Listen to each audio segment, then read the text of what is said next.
أعوذ بالله من الشيطان الرجيم بسم الله الرحمن الرحيم اعوذ باللہ من الشیطان الرجیم بسم اللہ الرحمن الرحیم الحمد للہ رب العالمین اللہم صلی علی محمد وآل محمد وعجل فرجهم۔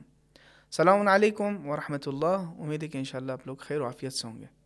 آج کے اس پروگرام میں سورہ قل هو اللہ احد یا سورہ توحید یا اخلاص کے حوالے سے گفتگو کرنا ہے۔ اس سورہ کے فضیلت، شان نزول اور پڑھنے کے حوالے سے کچھ باتیں آپ کی خدمت میں بیان کریں گے۔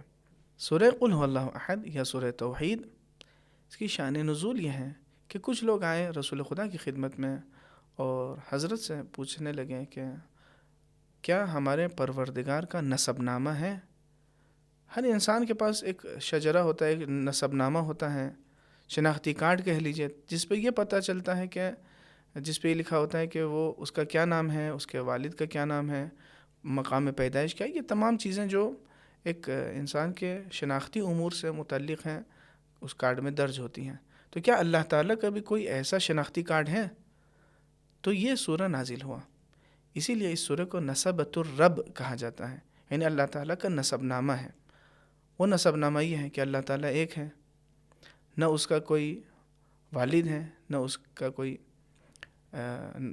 بچہ یا کوئی اس کی اولاد ہے، اور نہ اس کا کوئی شریک حیات ہے، چونکہ اللہ صمد ہے، ہر چیز سے بے نیاز ہے۔ اور بہت سی فضیلت اس سورہ کے لیے ملتی ہیں، بہت سی فضیلتیں ملتی ہیں۔ من جملہ یہ فضیلت ملتی ہے کہ جو شخص اس سورہ کی تلاوت کرے گا خداوند متعال اسے 1/3 قرآن کا ثواب عطا کرے گا۔ لہٰذا اگر کوئی شخص اس سورہ کی 3 مرتبہ تلاوت کرے گا، گویا اس نے پورا قرآن پڑھا ہے، پورے قرآن پڑھنے کا ثواب اللہ اسے عطا کرے گا۔ اس سورہ سے متعلق حکم شرعی ہیں کہ مستحب ہے کہ نمازوں میں سورہ قل هو اللہ پڑھا جائے، خاص کر کے دوسری رکعت میں زیادہ تاکید ہوئی ہے کہ دوسری رکعت میں سورہ قل هو اللہ پڑھا جائے۔ اور اس سورہ کا ایک نام سورہ اخلاص بھی ہے، چونکہ جب انسان اس سورہ کو پڑھتا ہے اخلاص کے ساتھ پڑھتا ہے اور اس کی توحید خالص ہوتی ہے، یعنی وہ اللہ کی وحدانیت اور اللہ کے ایک ہونے کا اعلان کرتا ہے۔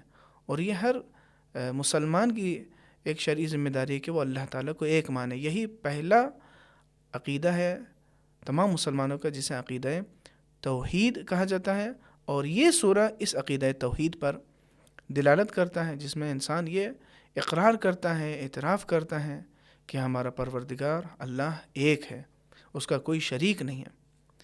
اس سورہ سے متعلق یہ بھی ایک مسئلہ بیان ہوا ہے کہ اگر کوئی شخص ایک دن بھر کی تمام نمازوں میں، نماز فجر سے لے کر کے نماز عشاء، 5 نماز میں اگر سورہ قل هو اللہ نہ پڑھیں تو یہ مکروہ ہے، یعنی اس کا ثواب کم ہو جائے گا۔ لہٰذا کم سے کم کسی ایک نماز میں ضرور اس سورہ کو پڑھا کریں۔ اور ایک مسئلہ یہ بھی ہے کہ عام طور پر تمام سوروں کے لیے ایک حکم ہے کہ انسان پہلی رکعت اور دوسری رکعت میں سورہ الحمد کے بعد کسی ایک سورہ کی تکرار نہ کرے، بلکہ الگ الگ سورہ کو پڑھیں، سوائے سورہ قل هو اللہ کے۔ یعنی یہی ایک سورہ ہے جس کے لیے یہ کراہت نہیں ہے، یعنی انسان دونوں رکعت میں، پہلی رکعت میں بھی اور دوسری رکعت میں بھی سورہ الحمد کے بعد سورہ قل هو اللہ پڑھ سکتا ہے، ثواب میں کوئی کمی نہیں آئے گی۔ یہ خاص فضیلت اس سورہ کے لیے ہے۔ اور ایک بات اور اس سلسلے میں ہے کہ اگر انسان نماز پڑھتے وقت سورہ الحمد کے بعد کوئی بھی سورہ شروع کر دیں، سورہ کے درمیان سورہ نصف سورہ تک پہنچنے سے پہلے وہ سورہ بدل سکتا ہے، کسی اور سورہ کو پڑھ سکتا ہے، لیکن سورہ قل هو اللہ میں یہ اجازت نہیں ہے۔ لہٰذا اگر نماز پڑھنے والا سورہ الحمد کے بعد اس سورہ کو شروع کرتا ہے، اب اس کے لیے ضروری ہے کہ وہ اسی سورہ کو آخر تک پہنچائے اور کسی سورہ کو نہ پڑھیں۔ اس سورہ کے تلفظ کے اعتبار سے چند باتیں آپ کی خدمت میں بیان کرنا ہے۔ سب سے پہلے جب ہم بسم اللہ پڑھتے ہیں تو حرف ہا ہے، حرف ہا جسے ہم ہائے حتی کہتے ہیں اردو میں، اس کا تلفظ سورہ الحمد کے ذیل میں ہم نے بیان کیا ہے کہ اس کو ہم وسط حلق سے ادا کریں گے، اور اس میں ایک خاص کیفیت پائی جاتی ہے، اور یہی خاص کیفیت ہے جسے عربی زبان میں صفت بحہ کہا جاتا ہے، اور یہ صفت کے ذریعے یہ ہاں ہائے دو چشمی سے مختلف ہوتا ہے۔ دوسرا اہم جو اس سورہ میں حرف ہے وہ حرف قاف ہے۔ حرف قاف بالکل سورہ کے شروع میں ہے، قل هو اللہ احد۔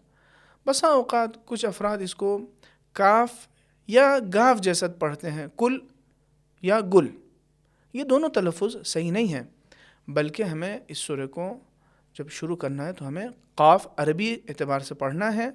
حرف قاف میں آواز بھاری ہوگی، قل، اور حرف قاف میں ایک خصوصیت پائی جاتی ہے، وہ یہ کہ ہم حرف قاف کی آواز کو کھینچ نہیں سکتے۔ بعض ایسے حروف ہیں جن کی آواز کو کھینچا جا سکتا ہے، لیکن حرف قاف کو جیسے ہم تلفظ کریں گے فوراً ادا ہو جائے گا، اس میں کشش یعنی کھینچنے کی قابلیت اور صلاحیت نہیں پائی جاتی۔ قل هو اللہ احد کے بعد دوسری آیت میں لفظ صمد ہے، اللہ الصمد۔ حرف صاد کا مخرج کیا ہے یہ جاننا ضروری ہے، چونکہ حرف صاد کا مخرج اردو میں اور عربی میں مختلف ہے۔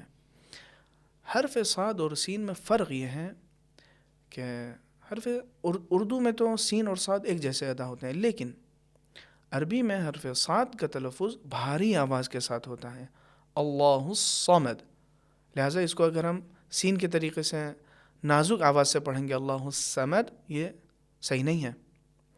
اور یہی حرف ہے کہ جو صلوات میں بھی استعمال ہوا ہے، اور ذکر رکوع اور سجدے میں بھی صلوات پڑھنا مستحب ہے، اور تشہد میں صلوات واجب ہے۔ لہٰذا حرف صاد ہمیں وہاں پہ بھی صحیح ادا کرنا ہے، اللہم صل علی محمد و آل محمد۔ اللہم صل علی سین کے ساتھ نہیں پڑھیں گے بلکہ صل علی۔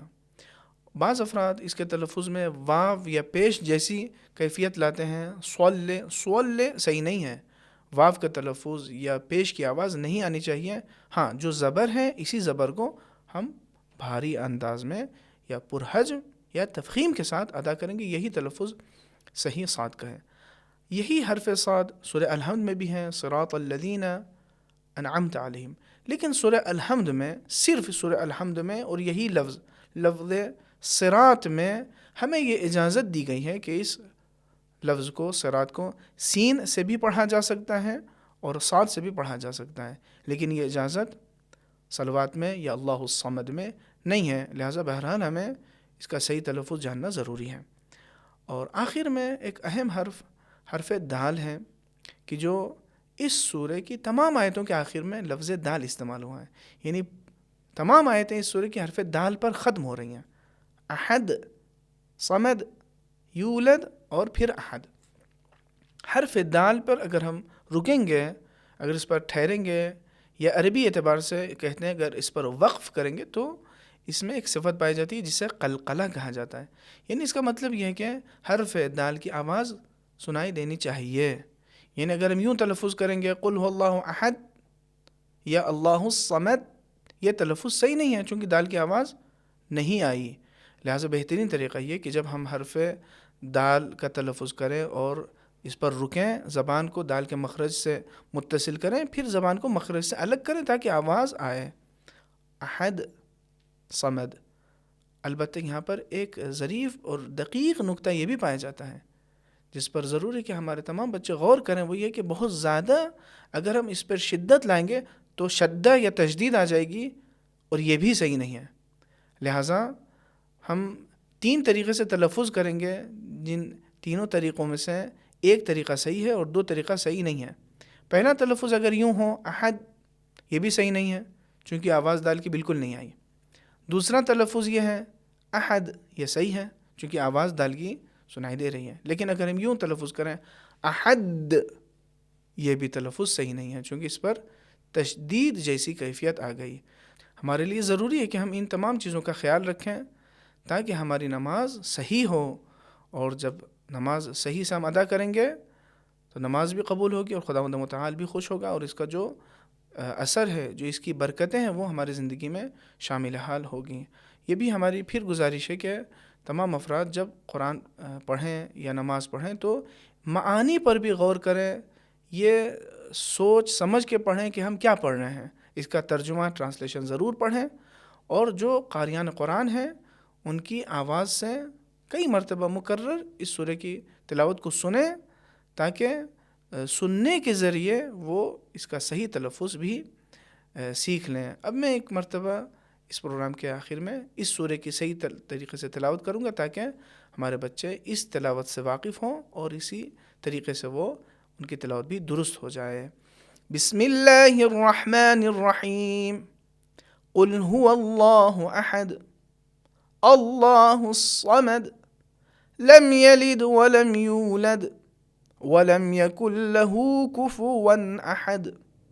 آخری بات جو اس آیت سے متعلق ہے، آخری آیت میں ایک لفظ استعمال ہوا ہے کفون۔ یہاں پر ایک یاد دہانی ضروری ہے کہ اس کا 2 تلفظ صحیح ہیں، کفون بھی صحیح ہے اور کفؤن بھی صحیح ہے۔ اگر ہم نماز میں پڑھیں گے کفؤن احد، یہ بھی تلفظ صحیح ہے، اور اگر پڑھیں گے کفون احد، یہ بھی تلفظ صحیح ہے، دونوں تلفظ صحیح ہے، دونوں تلفظ کی اجازت ہمیں دی گئی ہے۔ آخر میں دعا ہے کہ خداوند متعال ہمیں حقیقی نماز گزاروں میں شمار فرمائے، اور اسی طریقے سے حقیقی موحدین یعنی اللہ کو واحد اور ایک ماننے والوں میں ہمارا شمار فرمائے۔ والسلام علیکم ورحمۃ اللہ وبرکاتہ۔